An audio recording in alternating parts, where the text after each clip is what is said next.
அனைத்து இந்திய அண்ணா திராவிட முன்னேற்ற கழகம் இப்பொழுது யார் கையில் இருக்கிறது என்று கேட்கின்றார்கள். பாவம், அறியாமையின் காரணமாக பேசுவதாக நான் பார்க்கின்றேன்.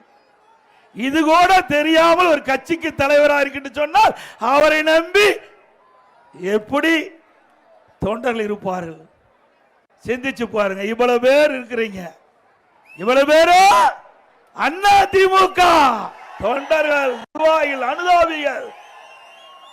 ஆகவே இன்றைக்கு நாட்டிலே என்ன நடக்குது என்று தெரியாமல் சில பேர் சில கருத்துக்களை தன் இஷ்டம் போல் பேசி வருகிறார்கள்.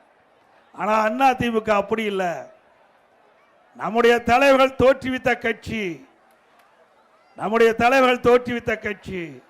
ஏழைகள், ஒடுக்கப்பட்டவர்கள், நசுக்கப்பட்டவர்கள், தாழ்த்தப்பட்ட மக்கள், அவர்களுக்காக எண்ணற்ற திட்டங்களை தீட்டி நடைமுறைப்படுத்தி அதன் மூலமாக ஏற்றம் பெற்ற கட்சி அண்ணா திமுக கட்சி.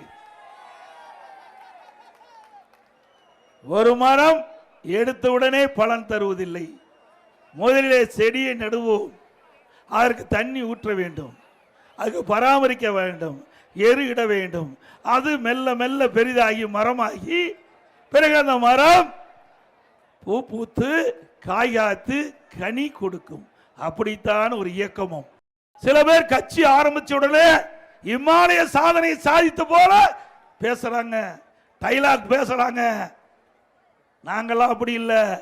இங்கே மேடையில் இருக்கிற அறிவிச்சவர் திரு சோமசுந்தரமாகட்டும், திரு வைகை செல்வனாகட்டும், இங்கே இருக்கின்ற கழக நிர்வாகிகள், பொதுமக்கள் அத்தனை பேரும் உழைப்பால் நாம் அடையாளம் காட்டப்பட்டவர்கள்.